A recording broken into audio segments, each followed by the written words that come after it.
Bien, bonjour à tous et à toutes, élèves de première STMG. Alors, nous allons aujourd'hui entreprendre notre deuxième flux vidéo à l'intention de la classe. Donc, en ce moment, il s'agit d'avancer en géographie, de terminer le cours de géographie assez rapidement. À partir de la semaine prochaine, je pense qu'on va revenir à l'histoire. Nous avons la Troisième République à étudier, comme je vous l'ai déjà dit. Pour faire la transition, ce serait bien d'étudier ensemble un document. Et donc la semaine prochaine, je vous proposerai sans doute une petite visioconférence. Alors là, il faut qu'on soit connecté en direct et qu'on se parle les uns aux autres. Bon, je vais attendre peut-être que certains se connectent. Donc, je voulais simplement signaler que donc, quand nous ferons des conférences, nous utiliserons un logiciel prévu pour qu'on puisse être plusieurs à se connecter en même temps. Actuellement, je ne sais pas quel est le meilleur système que nous pourrions utiliser. Il est possible de passer par le lycée connecté, ce qui serait sans doute l'outil le plus naturel. Mais de ce que j'entends des remontées de collègues qui utilisent avec leurs élèves l'outil connecté du lycée, a priori on ne peut pas être très nombreux en même temps. Donc si on fait une petite visioconférence, que vous êtes 5 ou 6 à vous connecter, qu'il y en a une vingtaine qui n'y arrivent pas, j'entends déjà les gens qui n'ont pas su se connecter se plaindre. Bon, mais je n'ai pas tellement d'autres solutions. Si on utilise des logiciels privés comme par exemple Zoom, Zoom c'est une filiale de Facebook, donc il risque de donner vos coordonnées à des publicitaires exactement comme le fait Facebook. Bon, Discord, il y a des difficultés apparemment et également des gens qui veulent pas l'utiliser parce qu'on peut pirater les comptes, enfin des choses de ce genre. Alors je vous rappelle que il n'est jamais obligatoire de prendre la décision d'installer une application ou de se connecter, et que par exemple ceux d'entre vous qui veulent regarder en direct le flux vidéo, eh bien je leur ai suggéré de se connecter sur Facebook. Ceux qui n'ont pas de compte peuvent très bien en créer un exprès pour ça, ça les regarde, mais il faut demander l'autorisation de vos parents. C'est pour ça que je vous ai mis un petit message, et ça n'est pas du tout un impératif. Il y a des élèves qui m'ont réclamé des bonnes notes parce qu'ils venaient me voir en direct, mais des notes de participation, ils peuvent en avoir aussi parce qu'ils regardent la vidéo l'après-midi et qu'ils mettent des questions ou qu'ils participent en léger différé, c'est pareil. Voilà, donc ceux qui veulent me voir en direct, eh bien, ils viennent sur le logiciel que j'utilise en direct, sur la messagerie que j'utilise en direct, et n'oubliez pas que pour tous les autres, de toute façon, la vidéo dans le cahier de texte d'ici 1 heure ou 2, le temps que je fasse la manipulation. Voilà. Et à cet égard, oui, j'ai des parents qui me préviennent aujourd'hui que leur enfant n'a pas Facebook, donc il ne me regardera pas en direct, mais encore une fois, c'est vraiment à vous de voir si vous voulez être en direct parce que c'est plus vivant, ou si vous préférez tout simplement voir le film dans l'après-midi ou le lendemain. Enfin, c'est vous qui êtes responsable. Simplement, voilà, si vous voulez maintenir un certain rythme de travail et pas vous dégoûter, c'est peut-être bien d'être dans une certaine interactivité. Alors pour le moment, les cours, moi j'ai besoin de vous parler, j'ai pas forcément besoin que vous interveniez au fur et à mesure de mon propos. C'est pour ça que ce flux en direct nous convient pour l'instant. Et d'autant que les solutions alternatives, donc vous vous connectez, vous pouvez parler. Pour le moment, je n'en ai pas trouvé qui soit complètement satisfaisante parce qu'il n'y en a pas où on puisse être 36 ou 35. Or, vous savez bien que l'effectif de la classe est très lourd. Bon, je dis bonjour à Gwenaël, Juliette, Théo et tous les gens qui se connectent au fur et à mesure, j'en oublie. Je voudrais simplement peut-être commencer, petite parenthèse avant de faire le cours, par remercier la classe d'être très assidue, d'avoir bien participé, alors que vous voyez, les 2 premières semaines là, de confinement, en fait, je vous ai fait quand même relativement beaucoup travailler. Enfin, disons que si vous avez pris en note tout ce que vous étiez censé prendre en note, on a quand même fait pas mal de choses. On va encore en faire aujourd'hui pour terminer ce chapitre de géographie. Bon, et quand je regarde les formulaires que vous m'avez remplis, que je tiens compte du fait qu'un ou 2 élèves n'ont pas rempli le questionnaire 0, mais sont en train de s'occuper du formulaire numéro 1, ils avaient juste un petit peu de retard au démarrage, bien que 2 ou 3 élèves de la classe qui n'ont pas donné signe de vie, et on peut présumer que certains ont des problèmes de connexion tout simplement, ou d'organisation de leur vie de famille. Donc tout ça pour dire que la STMG, vous avez été très réactif, très cohérent, et qu'on peut que féliciter la classe. Je pense que de toutes mes classes, vous êtes celle où on a perdu en route le moins de gens. Comme quoi, vous voyez que vous êtes des élèves plus sérieux, que peut-être vous ne cherchez à en donner l'impression quand on est en classe et que vous êtes très très nombreux et qu'il y a toujours 10 ou 15 personnes qui sont assez peu concentrées. Voilà. Alors, ceci étant dit, donc aujourd'hui, je voulais vous présenter le thème 2 de ce chapitre, enfin le thème 3, pardon. Donc, nous étions, vous vous souvenez, en géographie, en train d'évoquer depuis le début de l'année la métropolisation et la diversification des espaces productifs, ça veut dire en gros la mondialisation. Donc on a terminé la semaine dernière avec l'image de l'escargot, peut-être que vous avez repéré dans la trace écrite. Vous cliquez dessus, vous avez le cours sur la globalisation, le ralentissement de la mondialisation en fait. Bien sûr qu'il nous reste un troisième thème à faire pour aborder avant les vacances, ou les pseudo-vacances, notre question d'histoire sur la Troisième République dont je vous parlais lors de la dernière intervention. Alors le thème 3, c'est sur la diversification, non pas des espaces productifs, mais des espaces ruraux en France. Essayez de ne pas m'appeler Payot, parce que sinon ça interrompt la diffusion. Ah, on ne savait même pas qu'on pouvait téléphoner pendant une diffusion, mais bon. Alors, oui, j'étais en train de vous dire donc qu'on va parler de la diversification des espaces ruraux et pas de la diversification des espaces productifs. Donc l'idée, c'est de regarder les campagnes françaises, mais il s'agit d'indiquer que les campagnes françaises ne sont plus vouées essentiellement à l'agriculture. Alors on parlera un petit peu d'agriculture. En fait, comme je sais que vous aimez ça, je pense que je vais vous proposer de faire un croquis peut-être en devoir facultatif hein, pour ceux qui ont envie d'avoir une note de devoir. Bon, si vous n'arrivez pas à avoir le direct, comme certains me le signalent, là c'est Payot. Pas grave, vous regarderez le film cet après-midi dans le cahier de texte. Alors, la diversification des espaces ruraux français, donc, avec comme sous-titre une multifonctionnalité toujours plus marquée. Qu'un mot un peu compliqué, multifonctionnalité, pour dire que la campagne sert à plusieurs choses en même temps.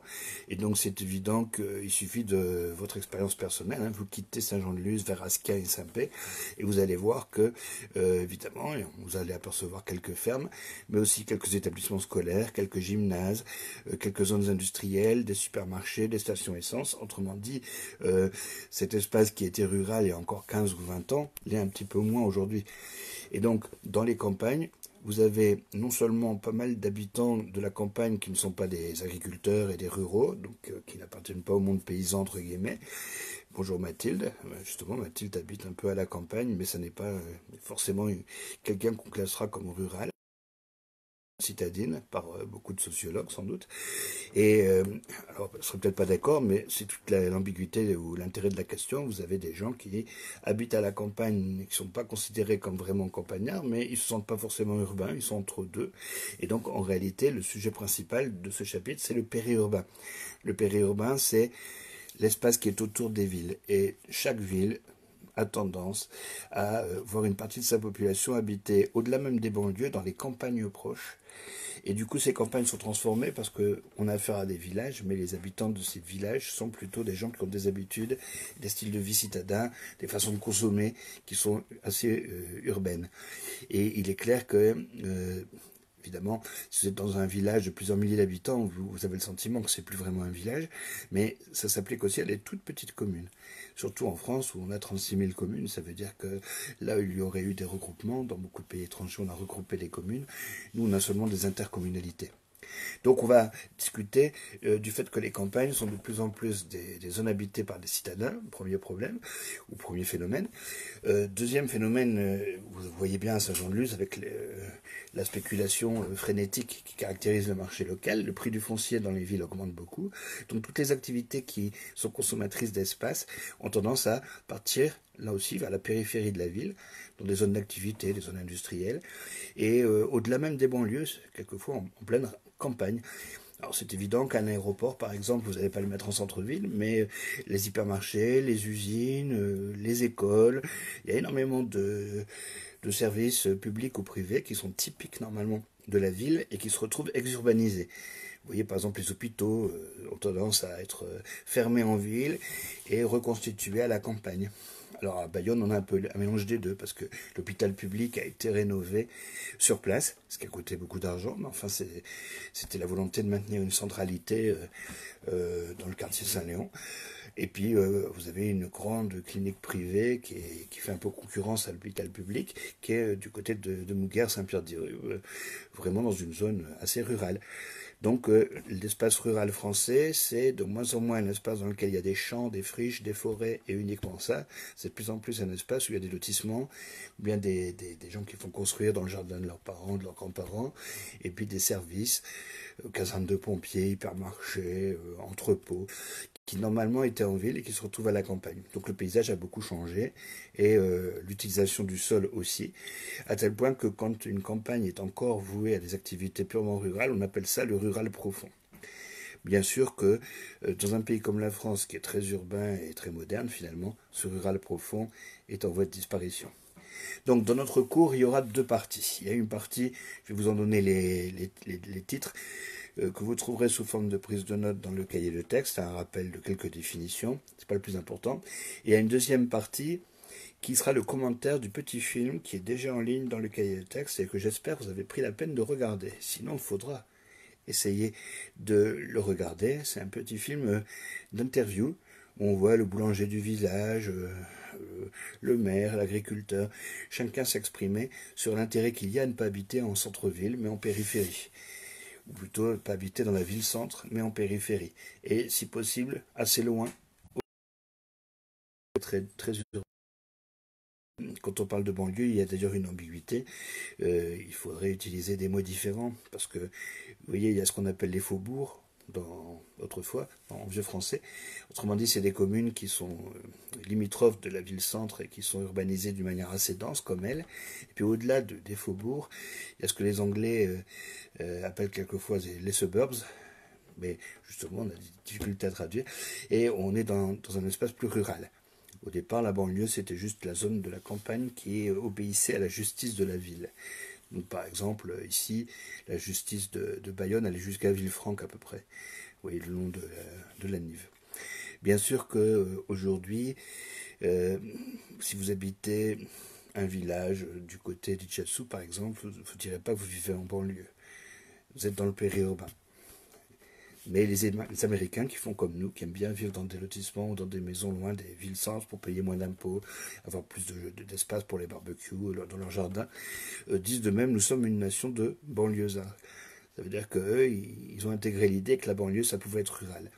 Donc en France, on est un petit peu dans des complications de vocabulaire, à tel point que ce fameux périurbain dont je vous ai parlé, qui était défini comme étant autour des villes, on l'appelle aussi quelquefois le rurbain, c'est-à-dire un espace qui serait un mélange donc de ville et de campagne. Alors, le premier point, c'est une espèce de typologie des espaces et un point de vocabulaire. Donc les campagnes, je vous l'ai mis dans le cahier de texte déjà, des fonctions et des paysages de plus en plus diversifiés et des dynamiques contrastées. En fait, à partir du moment où vous allez faire une typologie des campagnes, voir quel type de paysage on peut repérer dans les espaces campagnards, alors j'ai pas mal de photographies que je pourrais vous passer et vous montrer sur le Pays Basque dans le cahier de texte, à moins de les garder pour un devoir, mais comme on ne rentre pas la semaine prochaine, je crois que vous allez passer à travers. Bon, il est évident que chacun de ces types d'espaces a une façon d'évoluer différente.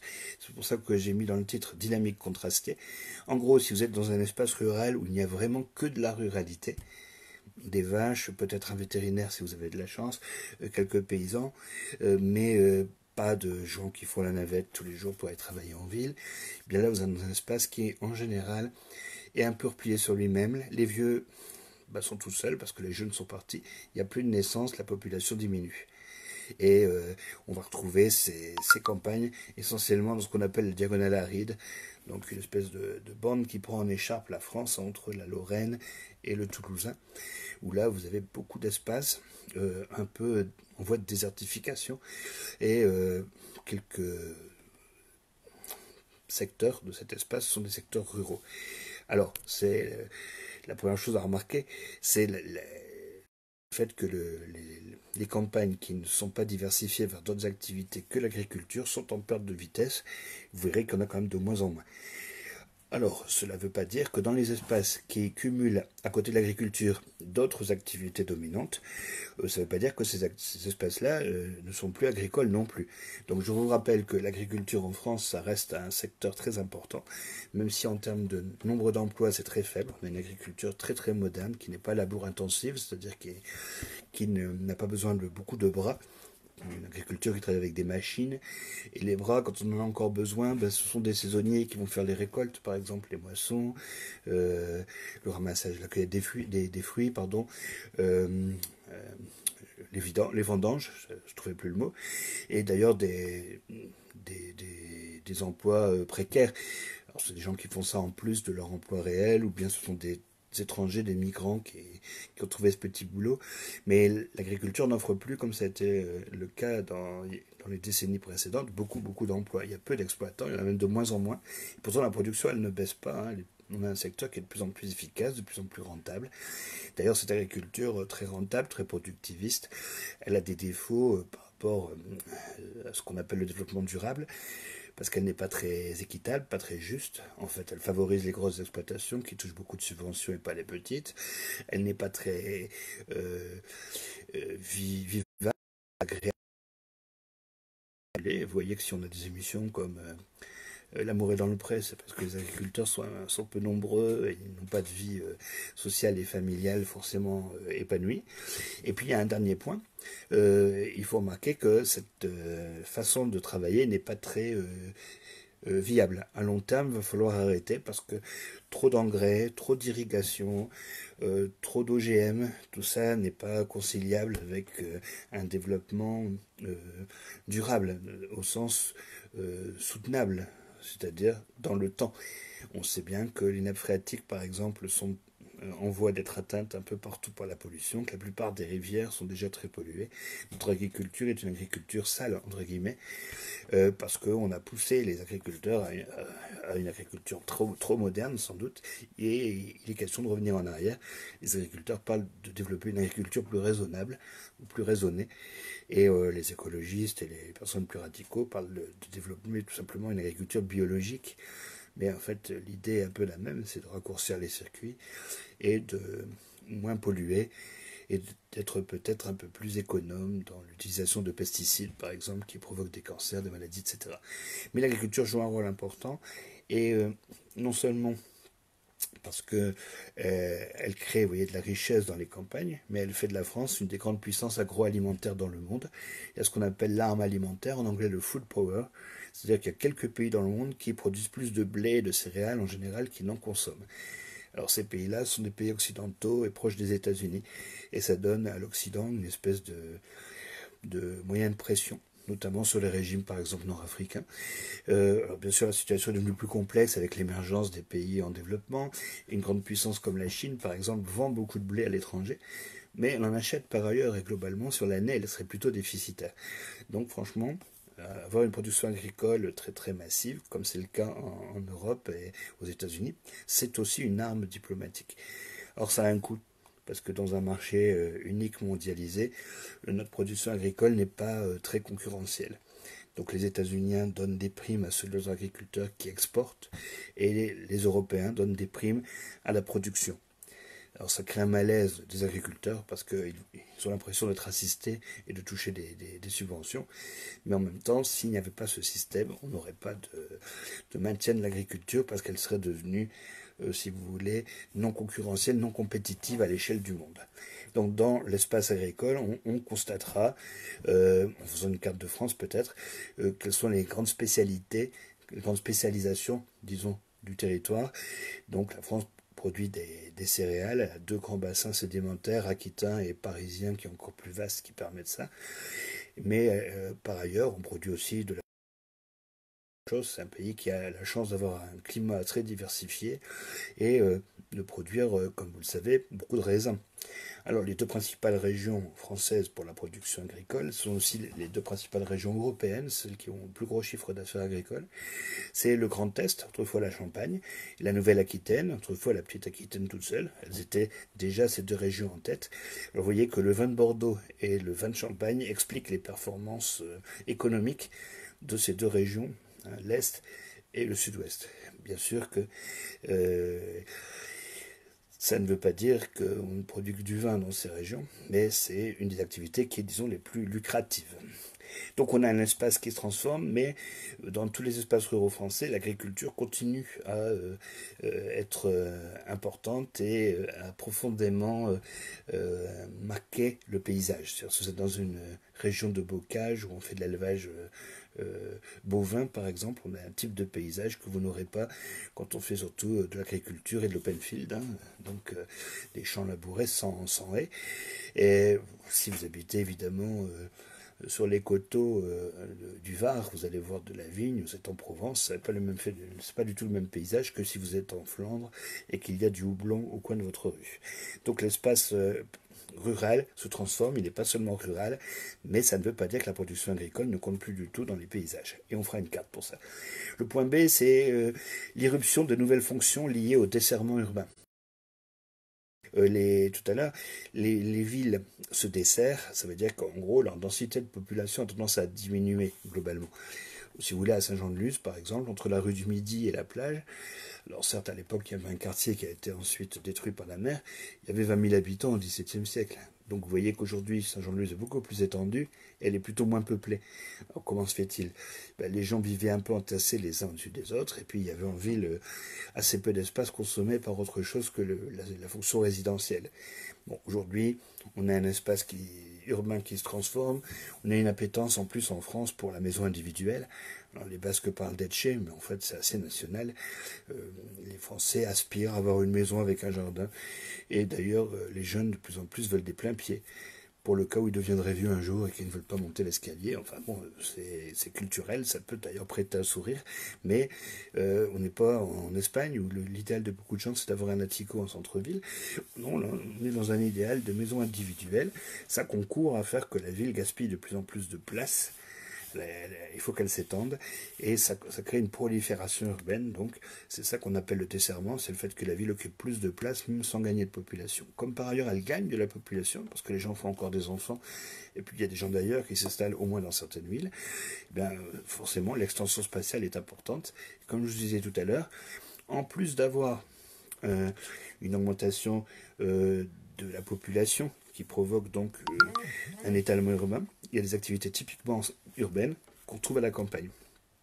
Donc, hein, j'ai cité tout à l'heure les entrepôts, les grands magasins, les casernes de pompiers, les casernes de gendarmerie, les lycées, il y a les collèges, beaucoup d'activités publiques quittent les villes pour se retrouver en périphérie.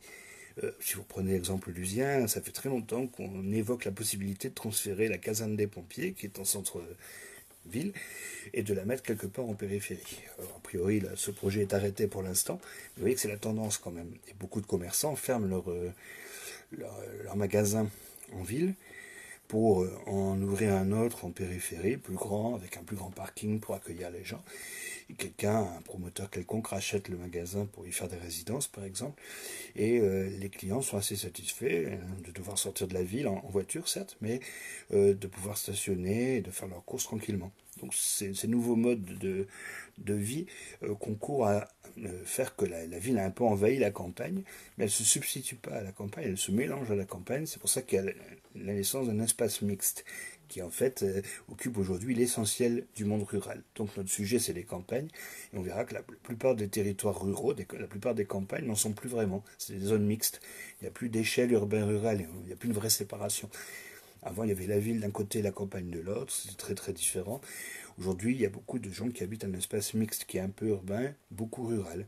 Alors, au niveau du paysage et du sol, il est beaucoup rural. Au niveau des mentalités et de la façon de vivre, il est beaucoup urbain. Ça se voit même dans des petits bourgs, hein, si vous allez vers Asparin ou des choses comme ça, où vraiment, voilà, on a un petit bourg dans une zone très rurale apparemment. Or, même les villages autour d'Asparin sont des villages maintenant de néo-ruraux. On appelle ça comme ça, les anciens citadins, on les appelle les nouveaux ruraux, néo-ruraux. Le point C, ce sera donc une très grande fragmentation, c'est-à-dire que il y a des ruptures dans le territoire rural, puisqu'il y a différents types de territoires et pas mal d'inégalités territoriales. Alors c'est un sujet qui intéresse beaucoup les Français, les problèmes de l'inégalité. Tout le monde est toujours prompt à dénoncer des injustices, même imaginaires. Et donc, par exemple, si vous regardez dans l'espace rural, souvent il y a eu un gros effort des collectivités pour mettre de la fibre et un accès à Internet de très bonne qualité dans la campagne pour compenser l'éloignement ou l'enclavement supposé de la campagne. Donc on parlera de cette fragmentation et de la politique d'aménagement du territoire qui a été mise en place par l'État pour essayer de lutter contre ce problème. Alors peut-être que ce serait l'occasion d'évoquer un peu les campagnes de l'outre-mer, qui sont particulièrement évidemment concernées par ces difficultés qu'ont certains espaces ruraux à rester modernes. Alors évidemment qu'une campagne qui n'est pas moderne ne peut pas rester ou devenir un territoire mixte accueillant des activités urbaines. C'est un peu ça l'enjeu. Alors j'en viens au point 2, qui est celui sur lequel je voulais me concentrer aujourd'hui. C'est donc l'exurbanisation et les espaces périurbains d'après le petit film que j'ai inséré dans la leçon. Alors, le point A, ce serait de faire l'introduction du document. Alors si vous l'avez regardé, vous avez vu que ce n'est pas un documentaire en réalité, c'est une succession de témoignages avec absolument pas de voix off pour expliquer les choses. C'est une accumulation de témoignages. Une centaine de personnes ont été interviewées et on a monté le film en additionnant les témoignages les uns aux autres. On commence par un monsieur qui est agriculteur dans le Jura et qui s'appelle Duarte da Silva. Souvent, il y a beaucoup d'élèves, ça les fait rire, mais ça vous prouve bien que la France est un pays d'immigration et que les campagnes sont habitées de néo-ruraux. Il est clair que M. Duarte da Silva est probablement pas un jurassien de souche, ça fait pas 3 ou 4 générations qu'il est là. Bon, et ça n'empêche pas que, vous voyez, c'est le boulanger de la ville, peut-être qu'il sera conseiller municipal ou qu'il sera maire. Et à cet égard, souvent les campagnes sont peut-être un peu moins sectaires, un peu moins conservatrices que certaines villes qu'on peut connaître ici, où il faut vraiment montrer patte blanche et être un habitant depuis plusieurs générations pour être reconnu socialement. Non, les campagnes françaises sont souvent assez modernes à cet égard-là, elles connaissent un brassage de population important. Donc, la nature du document, on avait affaire donc à des témoignages qui ont été montés par un auteur qui est tout simplement l'État. Vous avez peut-être vu que ce sont plusieurs ministères qui se sont associés avec le Commissariat général à l'égalité des territoires. Donc, vous voyez que quelque part, l'intention de l'auteur, c'est de nous montrer qu'il y a peut-être des inégalités territoriales, des injustices ou des problèmes à régler. Il faut que cet organisme justifie son existence. Donc, comme vous devez toujours, dans un document, voir si la source est sérieuse ou pas. Vous voyez que là, c'est assez ambivalent. C'est le gouvernement qui a fait le film, donc il est sérieux, mais il peut ne pas être tout à fait impartial, pardon. Il peut être un peu partial, justement. Surtout qu'à l'époque, on arrive au contexte, là, c'est un film qui date de 2015, donc on est en pleine réforme territoriale. Le gouvernement de François Hollande, à l'époque, voulait lancer un nouvel acte de la décentralisation. Donc, ça s'est soldé par ce que vous connaissez aujourd'hui, un agrandissement des régions. Alors l'Aquitaine a fusionné par exemple avec la région Poitou-Charentes et donc ça a donné ce qu'on appelle la Nouvelle-Aquitaine. Et il y avait un autre volet à cette réforme territoriale, c'est la possibilité que les communes s'associent dans des établissements publics de coopération avec l'intervention du préfet pour simplifier la carte et faire que les communes soient dans un seul syndicat de communes à la fois. Alors ça a donné au Pays Basque quelque chose que vous connaissez aussi. Maintenant, toutes les communes du Pays Basque, il y en a 158, font partie de la même communauté d'agglomération. Donc le film est fait à un moment où il y a beaucoup de questions de réforme territoriale et de coopération et de faire travailler ensemble pour régler des problèmes. C'est pour ça qu'il y a des allusions dans le reportage à cette question-là. Bien sûr que la question qu'on se poserait, c'est pourquoi les gens vont habiter au-delà des villes, voire au-delà des banlieues, pourquoi la population s'en va dans les campagnes. Qu'est-ce qu'elle y trouve? Le documentaire ne montre pas ce qu'elle fuirait éventuellement, ce qui ne va pas dans les villes. C'est un aspect qui est intéressant, mais qui manque dans le film. Donc ça, on peut le noter dès le début, mentalement, et le garder à un moment dans son développement ou en conclusion pour critiquer le document. Il y a aussi des gens qui quittent la ville parce qu'ils n'aiment plus la ville, c'est pour ça qu'ils se retrouvent dans le périurbain. Il n'y a que quelques allusions à ce problème dans le film, puisqu'il y a des gens qui vous disent par exemple j'ai un chien, c'est mieux la campagne, donc vous pouvez comprendre qu'il n'y a pas assez d'espace vert en ville, ou que peut-être l'existence des chiens n'est pas tolérée par tout le monde. Enfin, vous voyez, il y a des gens qui quittent la ville pour tout un tas de motifs plus ou moins fondés, mais parce que la ville leur paraît répulsive. Or, le documentaire va plutôt montrer ce qu'on va avoir comme intérêt à aller dans la banlieue ou le périurbain. Alors, le documentaire est assez bien monté, et il a une certaine logique.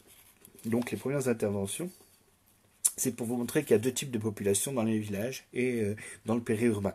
Il y a des gens comme Monsieur Duarte, et puis il y en a d'autres qui sont des autochtones, des gens de souche. Donc c'est une grande mixité sociale qui caractérise ces zones périurbaines. Le mot mixité sociale est employé par certains intervenants. Donc les premières images, les premières minutes du film, c'est pour nous montrer ça, qu'il y a deux types de populations. La population rurale, agricole, qui est là depuis des générations, propriétaires terriens, et puis les nouveaux, ceux qui viennent de la ville, qui habitent les lotissements, et qui apportent un peu de dynamisme, qui sont par contre un peu des éléments perturbateurs, point de vue des plus traditionnalistes, des gens qui les accueillent. Ensuite, le documentaire nous montre les deux types d'arguments qui font qu'on apprécie d'aller vers le périurbain. Qu'est-ce qu'on met en avant comme motif pour partir de la ville et aller vers un village? Premièrement, il y a l'argument de la qualité de vie. Il y a plus d'espace vert, on va mieux respirer, c'est plus agréable. Alors, personne ne dit qu'il y a moins de délinquants, par exemple, mais vous pourriez l'entendre. Je pense que là, ça n'a pas été le choix de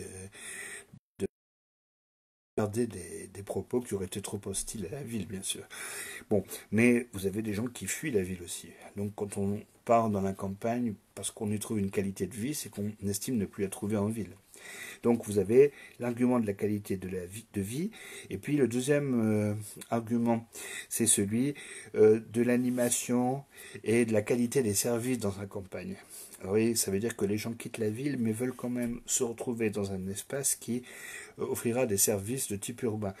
Et vous voyez qu'à plusieurs reprises dans le documentaire, et donc dès le début, quand on a ce deuxième volet qui apparaît, il est mentionné des médiathèques, des espaces culturels, la présence de médecins, de services publics et le commerce. Autrement dit, évidemment que les citadins qui deviennent des ruraux, ces fameux néo-ruraux, ils ne veulent pas partir pour une sorte de désert. Ils veulent partir avec l'ambition et l'envie de trouver dans la campagne les services qu'ils avaient autrefois à la ville, donc des écoles pour leurs enfants, des commerces et des choses qui leur paraissent indispensables, donc la médiathèque par exemple, alors que pour les ruraux, c'est pas aussi évident que ça. Vous avez beaucoup de ruraux qui vont penser qu'on peut très bien vivre sans un théâtre, sans un cinéma, parce qu'ils ont eu l'habitude de s'en passer. Et quelquefois, il y a des conflits un peu entre la population autochtone et la population de souche à cause de ça. Bon, donc vous voyez, après avoir introduit ces deux informations, le fait qu'il y a deux types de population, le fait qu'il y a deux grandes raisons de partir vers le périurbain, c'est qu'on y trouve le calme, mais un bon niveau de service. Le documentaire nous montrait les enjeux, c'est-à-dire les problèmes que pose cette périurbanisation. C'est-à-dire le fait que tout le monde aspire au bon air et à une vie urbaine à la campagne, ça va créer des défis à relever. Alors, il y a premièrement le problème des transports et du trajet. Alors, vous en savez quelque chose, parce que beaucoup d'élèves sont obligés quand même de faire d'assez longs parcours pour venir à l'école, rentrer chez eux. Donc, on sait aussi qu'en France, on a pas mal de problèmes de circulation routière à cause de ça. Il y a ce qu'on appelle les navetteurs. Les navetteurs, c'est des gens qui habitent à la campagne, mais qui reviennent en ville pour travailler et vivre la journée. C'est le premier enjeu, celui des transports. Et donc, pas mal d'intervenants dans le film vont dire que ce qui est bien, c'est que dans leur village, il y a quand même des bus. Alors ça aussi, ça se voit localement, il n'y avait pas de bus, quasiment pas, pour aller de Saint-Jean-de-Luz vers l'intérieur, vers Saint-Pé ou Cambo, des choses comme ça. Ça commence à se développer parce que tout le monde ne peut pas recourir tout le temps au transport individuel. Ensuite, vous avez un deuxième problème, c'est la nécessité que les activités économiques suivent la population. C'est-à-dire que si beaucoup de gens quittent le centre des villes pour aller vers la périphérie, il faudrait qu'il y ait des emplois qui soient créés en périphérie. Alors ça rejoint un peu le premier problème. Pour pas que vous soyez obligé de repartir toujours vers le centre, il faudrait qu'un certain nombre d'activités se délocalisent. Donc il y a des exemples qui sont donnés, comme Grenade près de Toulouse, où il y a des activités qui se sont implantées. Ça explique aussi pourquoi des communes, même toutes petites, ont des zones d'activité, des zones commerciales, ce qu'on appelle les zones d'emploi. Bon, vous voyez que, point de vue électoral, c'est assez bien vu pour un maire de créer des activités, enfin de créer la possibilité que des activités s'installent sur le territoire. Et puis il y a un troisième point intéressant, c'est que les campagnes donc, qui vont se développer et qui vont vraiment entrer dans le périurbain, en plus de devoir être bien reliées à la ville par un système de transport efficace, en plus de devoir accueillir des emplois pour que la population nouvelle ne soit pas tout le temps obligée de repartir loin, eh bien, elles doivent aussi se connecter, ces campagnes, aux métropoles. C'est-à-dire qu'il ne faut pas être près simplement du centre urbain le plus proche, mais il faut être bien relié à la très grande ville qui est censée dynamiser le territoire. Alors vous voyez que plusieurs exemples sont donnés, mais notamment dans le documentaire, il y a des villages près de Rennes qui disent que c'est intéressant d'être bien relié à Rennes. Et donc vous voyez que ça veut dire que si vous n'avez pas tous les emplois et tous les services dans le village que vous habitez, bon, c'est intéressant de ne pas être trop loin d'un centre urbain, évidemment, qui va vous donner une partie de ces services, mais c'est encore mieux d'être très bien relié à la métropole, où au pire vous trouverez ce que vous n'avez pas à proximité. Donc ça redonne un petit peu l'importance aux infrastructures, donc le transport, mais là encore l'Internet, parce qu'il y a beaucoup de télétravail dans les zones périurbaines. C'est là qu'on a un peu inventé. Bon, donc là les gens utilisent des logiciels qui marchent correctement, parce que tous les jours, ils vont travailler à distance. Alors, le quatrième point, c'est, vous voyez, ça vient un peu tard dans le documentaire, parce que le documentaire est plutôt un documentaire positif, qui montre ce qui marche, qui montre les problèmes qui se posent, mais qui n'est pas pessimiste, puisque c'est un document gouvernemental. C'est l'évocation de certains risques que pose le développement donc, du périurbain. Est-ce qu'il n'y a pas un risque de relégation? Alors, c'est pas typique du périurbain, c'est ce qui se passe toujours dans les villes. Quand il y a une densification de l'espace habité, quand il y a donc une ville ou une banlieue, il peut y avoir une hostilité entre des populations qui n'ont pas les mêmes origines ou qui n'ont pas le même niveau de revenus. Et très souvent, dans les villes, il y a des quartiers assez séparés les uns des autres. Alors, tout le monde connaît les ghettos, hein, le ghetto étant un quartier de Venise dans lequel on avait relégué les juifs et ils étaient enfermés la nuit, hein, donc c'était extrêmement sérieux comme relégation. Mais globalement, dans toutes les villes, vous avez des quartiers assez différents les uns des autres. Alors les villes nord-américaines en sont une caricature, parce que vous avez des quartiers noirs, des quartiers blancs, des quartiers polonais, des petites Italies, etc. Cela dit, c'est naturel, hein, on ne peut pas l'éviter. Moi, j'ai habité Ortoboro à Saint-Jean-de-Luz et il y avait assez peu de Lusiens de souche, puisque c'était un lotissement périurbain. Donc, il y avait des gens qui venaient du Nord, comme moi. Beaucoup de mes voisins étaient d'origine portugaise ou espagnole. Bon, on n'avait pas été relégués, au sens où on ne nous avait pas dit, tiens, tu vas aller habiter là, je t'enferme. Mais ça se fait un peu naturellement. Et donc, il y a certaines communes, des très grandes villes, en Ile-de-France c'est assez visible, certains quartiers de villes où il y a des populations qui sont assez différentes du reste de la ville. Donc si vous écoutez bien le documentaire, dans cette quatrième partie autour de... j'ai noté 25... alors, je ne sais pas si c'est 25 secondes, 25 minutes, oui 25 minutes je crois, il est évoqué à plusieurs reprises que les habitants du périurbain n'aiment pas les Parisiens ou qu'ils n'aiment pas les Toulousains.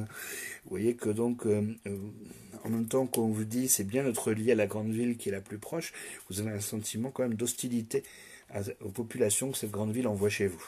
Il y a des gens qui disent oui, alors les Parisiens nous envoient pas que des gens bien, ils envoient des gens qui sont indésirables chez eux. Alors vous voyez que, est-ce que la convivialité qui est censément typique des villages peut être maintenue avec cet apport de population étrangère? C'est une question qui se pose. Et vous avez des témoignages un peu dans le film opposés, de gens qui ont su, entre guillemets, s'intégrer, et d'autres qui considèrent qu'ils n'ont jamais été admis comme étant de vrais habitants. Et c'est vrai qu'à cet égard, les mentalités rurales, on peut les observer ici même en ville. C'est-à-dire, si vous n'avez pas été à l'école primaire avec quelqu'un, ça reste un étranger quelque part. Bon, donc ça, voilà, c'est culturel, mais on peut être un étranger et être intégré quand même. Donc la question de la convivialité est posée. Le documentaire ne vous dit pas que ça se passe toujours mal, mais il émet quand même la possibilité que ce soit un peu compliqué, un peu difficile de faire vivre ensemble des gens qui sont différents, et ne serait-ce que parce qu'il y a des vrais ruraux, des ruraux de souche, qui ont toujours vécu à la campagne, et puis des néo-citadins, enfin des anciens citadins néo-ruraux, qui eux ont d'autres façons de voir les choses. Le cinquième point abordé dans le documentaire, c'est donc le problème de l'expansion spatiale, de la prolifération urbaine, parce que certaines personnes ont peur que ça n'ait pas de fin, que ce soit complètement indéfini, le processus de grignotage de l'espace. En réalité, d'ailleurs, c'est le cas. Hein. Je vous l'ai dit en début d'intervention, il n'y a pratiquement plus d'espace rural profond. Ça veut dire que, au-delà des banlieues, les campagnes transformées par la ville, c'est presque l'ensemble des campagnes françaises. Alors, cette extension indéfinie de la ville, qu'on appelle la sprawl cityzation en anglais, autrement dit la prolifération urbaine en français, ça pose des gros problèmes de protection, de préservation de la qualité de vie et voilà bon. En même temps, vous voyez que les villages tendent à devenir des cités dortoirs, donc à perdre beaucoup de leur vie réelle.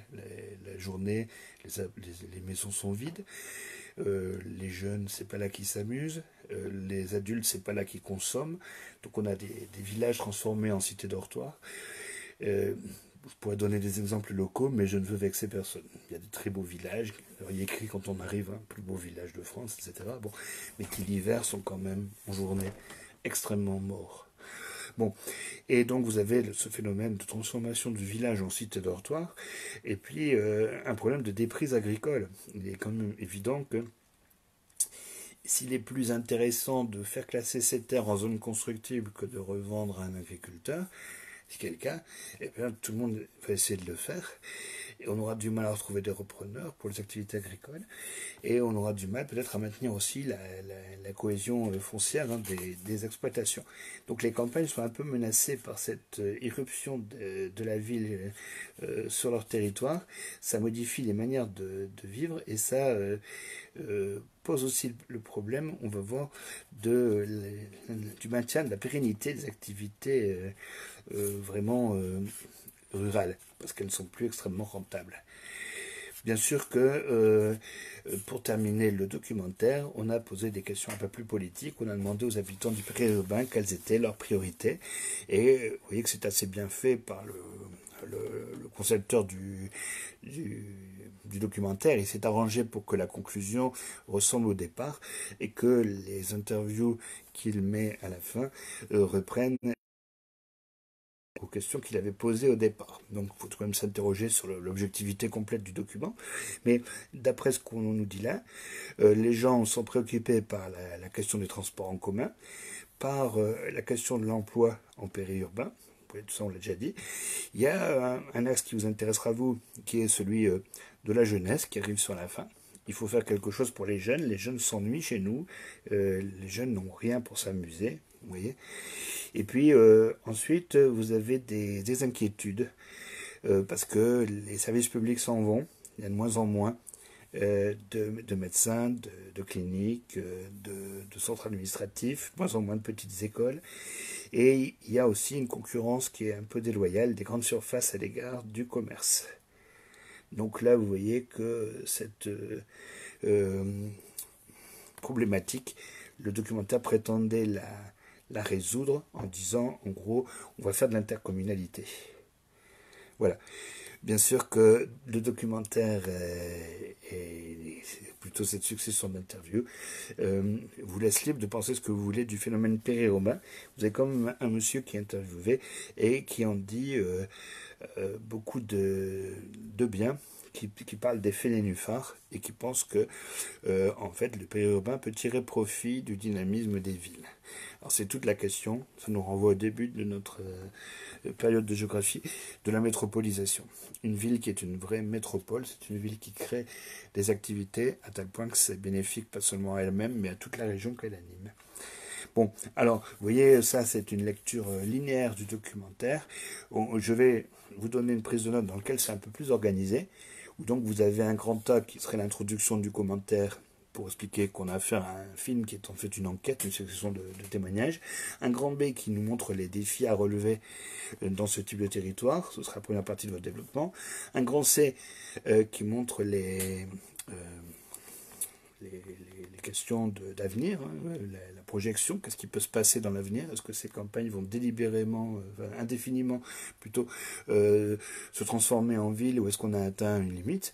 Et en point D, la critique qu'on peut faire du documentaire, c'est-à-dire quand on demande aux habitants ce qu'ils souhaitent, évidemment, on ne peut pas s'empêcher de penser qu'on a fait un tri, qu'on a gardé les aspirations qui sont plutôt favorables à la personne qui a commandité le documentaire. Donc à l'époque, on nous voulait vendre, entre guillemets, aux Français la réforme de l'intercommunalité, la création d'une intercommunalité unique pour fédérer les communes rurales. Donc ça apparaît comme une des solutions les plus faciles, hein, une simplification administrative, mais tout en gardant les communes, mais en les faisant travailler ensemble. Voilà. Du coup, on présente comme étant une attente du public une réforme que le gouvernement est en train de faire à l'époque.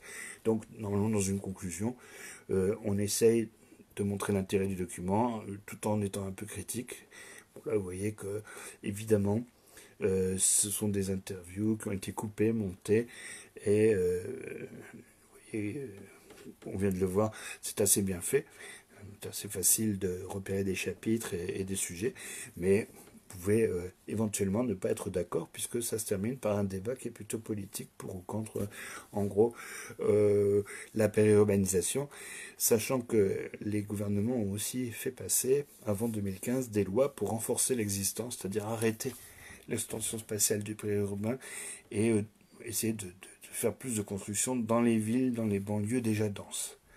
Ce qui, évidemment, est un peu difficile à faire admettre, puisque je vous l'ai dit, culturellement, la population préfère, on va dire, le grand air, les jardins, les maisons individuelles. Bon, donc vous trouverez dans le cahier de texte un petit résumé de tout ça, pas forcément complètement rédigé, mais bien ordonné. Et je vous invite à prendre cette trace écrite en note dans votre classeur ou dans votre cahier. Et c'est évident que si nous revenons tôt en classe, bien, ce sera quelque chose qu'on pourrait vous demander de montrer. Je vais sans doute vous suggérer donc de faire une carte, mais ce sera un devoir facultatif, c'est pour ceux d'entre vous qui le souhaitent. Et puis, je reviens là-dessus. La semaine prochaine, je ferai un petit flux vidéo de ce style, sans doute plus court. Et à côté de ça, on proposera une petite conférence à ceux d'entre vous qui peuvent se libérer à un moment précis pour regarder ensemble un petit document qui nous permettrait de passer donc à l'étude de la Troisième République. Quelque chose d'un peu concret, un document, peut-être vous voyez une image, parce que la République, c'est à cette époque-là qu'elle prend la forme, vous voyez, qu'on lui connaît. Allez au monument d'Hendaye, par exemple, vous verrez à quoi ressemble la France dans l'imaginaire collectif en 1918. Et certains d'entre vous vont pas trouver, hein, parce que la République est tellement virile que certains ne la reconnaissent pas quand on regarde la statue. Mais le monument aux morts de Dantaï est particulièrement spectaculaire. Je pense que c'est un peu logique vu son implantation face à l'Espagne, une espèce de défi vis-à-vis du voisin. Et donc ces monuments aux morts qui sont typiques de la Troisième République, dès la victoire contre l'Allemagne en 1918 et qu'on a dans toutes les communes de France. C'est intéressant de commencer par là, parce que vous voyez que la Troisième République, dans l'histoire, ça reste le régime qui a installé en France vraiment la République, la première des semi-échecs, on va dire, et vraiment que les Français ont adhéré majoritairement à ce nouveau système. Et puisqu'on est en cours d'histoire, c'est aussi cette Troisième République qui a imposé une certaine vision de ce qu'était la Révolution française, une certaine vision, disons, positive. Alors qu'avant la Troisième République, en gros, la droite était plutôt hostile à la Révolution et la gauche s'en réclamait. Et c'est devenu beaucoup plus consensuel après la Troisième République. Alors du coup, voilà, on commencera peut-être par là, hein, par une image qu'on essaierait de regarder ensemble pour lancer un peu le débat. Et on va faire la Troisième République à partir de la semaine prochaine, mais dans un rythme plus lent que ce qu'on a pu faire en géo, puisque là je voulais absolument terminer le chapitre cette semaine. Bon, c'est fait. Je vous souhaite un bon confinement. Si vous avez des questions, vous pouvez me les poser. Et l'essai me dit qu'on bug, alors je ne sais pas pourquoi. Bon, moi je ne m'en rends pas compte. Alors écoutez, je vous dis au revoir, et puis donc cette vidéo, de toute façon, sera intégrée dans le cahier de texte comme la précédente. Allez, bonne journée.